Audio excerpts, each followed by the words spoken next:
현재, 장사를 할 때의 자세, 장사는 무엇이고 사업은 무엇일까? 나 나름대로 그 차이를 정의한다면 다음과 같다. 장사는 그것이 행하여지는 지리적 장소를 중심으로 하여 근거리 원내의 사람들을 주요 대상으로 하는 것이며, 사업은 그것이 행하여지는 지리적 장소가 주는 한계를 뛰어넘어 원거리에 있는 사람들을 대상으로 하는 것이다. 예를 들어 당신이 썰렁탕 집을 개업하였다고 치자. 당연히 주된 손님은 인근 주민들과 그 식당 앞을 지나가는 사람들일 것이다. 즉, 고객의 활동 반경이 당신과 물리적으로 동심원을 이루고 있다. 그런데 당신이 썰렁탕 집을 잘 운영한 덕에 소문이 나서 썰렁탕 육수를 전국적으로 판매하기 시작하였다고 치자. 이 경우 고객들의 활동 반경은 이미 당신과 지리적으로 큰 차이를 보이게 될 것이고, 이게 바로 사업이다. 63빌딩에 있는 수많은 회사들을 생각하여 보자. 63빌딩 지하에는 수많은 상점들이 있는데 그들은 모두 장사를 하는 것이다. 그곳에 있는 옷가게들도 장사이고 식당들도 장사이고 고층부에 있는 고급 식당들도 모두 장사를 하는 것이다. 그러나 그 빌딩의 사무실 층에 있는 회사들은 어떨까? 그들은 사업을 하는 것이다. 그렇다면 의사나 변호사, 약사, 법무사, 관세사 등과 같은 전문 직업인들의 업종은 장사일까 사업일까? 그들의 활동 반경을 생각한다면 장사라고 보아야 한다. 대부분의 자영업자들은 장사를 하는 것이라고 생각하면 된다.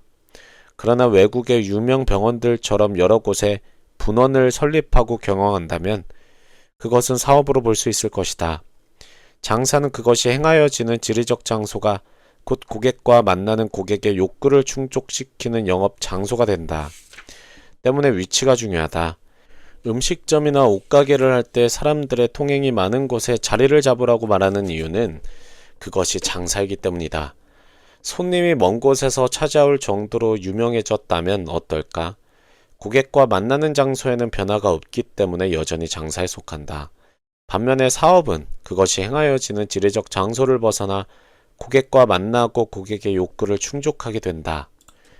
예를 들어 어떤 특별한 소프트웨어를 개발해내고 상품화하는 데 있어 그 작업 장소가 허름한 지하 창고여도 되는 이유는 그것이 바로 사업이기 때문이다. 인터넷 쇼핑몰 역시 지리적 장소를 벗어남으로 사업에 속한다. 사업이나 장사를 구분할 때 그 법적 구성 형태, 이를테면 주식회사인가 아니면 개인 사업자인가 따위는 크게 의미가 없다는 것도 알아두어라. 장사와 사업을 할 때 내가 어떻게 구분하는지는 이 정도로 그치고 이제 장사를 할 때의 자세가 무엇인지 알아보자. 사업을 할 때의 자세는 별도로 다룰 것이다. 장사의 목적은 돈을 버는 것이다. 여기서 재미난 사실은 돈만 노리면 돈을 절대 벌지 못한다는 점이다. 이것을 수많은 자수성가형 부자들은 돈을 벌려고 하면 돈을 못 번다는 말로 표현한다. 보통 사람들은 이 말의 의미를 잘 모른다. 경험한 바가 전혀 없기 때문이다. 하지만 그 말은 정말 전 세계 어느 나라에서나 통하는 진리이다. 돈을 벌고자 하는데도 돈을 벌려고 하면 돈을 못 번다? 아니, 세이노가 도대체 무슨 말을 하는 것일까? 이런 생각이 든다면 이제부터 내 말을 똑똑히 새겨들어라. 당신이 아주 작은 식당을 하나 개업했다고 가정하자. 당신은 돈을 벌어야 하므로 4,000원짜리 된장찌개에 들어갈 재료들의 원가를 생각할 것이고 한 그릇을 팔았을 때 남게 될 이득을 계산하고자 할 것이다. 그리고 찌개 몇 그릇을 팔아야 월 수입이 얼마 될 것이라는 생각을 하게 될 것이다. 새겨들어라. 이득은 판매가 마이너스 원가라는 공식을 믿는 당신의 그 식당은 장담하건대 틀림없이 망할 것이다. 당신이 우선 생각해야 할 것은 맛이다. 고객이 찾는 것은 맛있는 된장찌개이기 때문이다. 그 맛을 창출하려면 당신은 엄청난 노력을 해야 한다. 그런데도 당신은 된장을 직접 만들 생각은 하지 않고 깡통에 담긴 공장 제품을 다 쓰려고 하고 새벽에 시장에 가서 직접 신선한 야채를 구하는 대신 피곤하다는 핑계로 납품업자에게서 받아 쓸 것이다. 그러고는 원가를 생각할 것이다.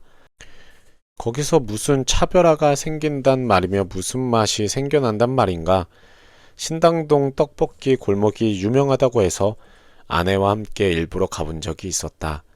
내가 업소를 잘못 찾아갔는지는 모르겠지만 유명 연예인들이 왔다 가면서 남겨놓은 낙서들이 한쪽 벽을 장식하고 있었지만 나는 고추장 맛부터 전혀 마음에 들지 않았다. 화장실을 가면서 주방 쪽을 살펴보니 그 고추장은 공장 제품이었다. 나는 그 이후 그 동네를 가지 않는다. 안 되는 식당일수록 밥맛도 형편없는데 원가 절감 차원에서 싸구려 쌀을 사용하기 때문이다. 이러니 고객들이 올 리가 없고 장사가 안 되지만 메뉴에 문제가 있는 줄만 알고 메뉴만 늘리면서 더더욱 형편없는 음식을 제공하게 된다. 그러면서 빛에 쫓기게 되고 경기가 워낙 안 좋아 장사가 안 된다고 말한다. 한심한 사람들. 당신 입맛에는 맛이 그렇듯한데 안 팔린다고? 부자들이 보기에 맛이 있을까? 명동 칼국수로 유명한 명동 교자에 가봐라. 칼국수 하나를 만들어도 일단은 배부른 부자들이 먹어도 맛이 있다는 말이 나오도록 하여야 한다.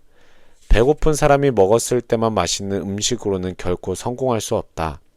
명동 교자에서는 독특한 칼국수 맛을 보존하고자 명동에 있는 두 곳을 제외하고는 지점 설치도 하지 않는다고 한다. 내가 아는 사람의 이야기다. 현재 나이가 50대인 그는 20대 말에 아버지가 갑작스레 사망하면서 연간 매출 수백억 원대의 건실한 회사를 졸지에 물려받았다. 몇 년 후 그는 부동산 개발처럼 좀 더 쉽게 돈을 벌 수 있을 것 같이 보이는 분야로 사업 영역을 확장했고, 다른 한편으로는 룸살롱에서 젊은 여자들만 찾아다니다 30대 중반의 회사가 부도나 결국 쫄딱 망하게 된다. 곧이어 아내로부터는 이혼을 당하였고 자식들도 여자 관계가 복잡하였던 아버지를 전혀 좋아하지 않았기에 원룸에 혼자 사는 처지가 되었다. 하지만 그는 왕년의 생활을 잊지 못하고 여전히 넥타이를 매고 여러 친구들의 사무실 한 귀퉁이를 전전하면서 빌부터 지내기를 근 10년간이나 했다. 그러다가 마음을 겨우 고쳐먹고 몇 년 전 아주 작은 삼겹살 음식점을 월세로 개업하였고, 개업 6개월 정도 후 내가 방문하여 보니 인테리어고 뭐고 없었지만 손님이 미어 터졌다. 그 북새통 틈에서 나도 겨우 식사를 했는데 모든 음식의 맛이 아주 좋았다. 손님들이 오면 그가 주문을 직접 받았고 아르바이트 학생들과 함께 빈 그릇을 치웠으며 행주를 직접 들고 드럼통으로 만든 식탁을 치웠다. 손님들이 어느 정도 자리를 떴을 때 겨우 그와 이야기를 나눌 수 있었다. 아내도 없고 자식들도 없으니 음식점에서 자면서 새벽에 봉고차를 끌고 시장에 나가 재료를 사오고 음식도 직접 준비해 놓는 것이 그의 아침 일과였다. 주방장이 하는 일은 그가 아침에 잔뜩 준비한 것들을 조리하는 아주 단순한 것이었기에 평범한 아줌마를 고용하고 있었다. 나는 부도 이후에도 계속 허황된 꿈만 꾸던 그가 왕년의 생활을 생각하면 초라하게 그지없고 해본 적도 없는 먹는 장사에서 어떻게 맛있는 음식을 낼 수 있었는지가 궁금했다. 그의 답은 이러했다.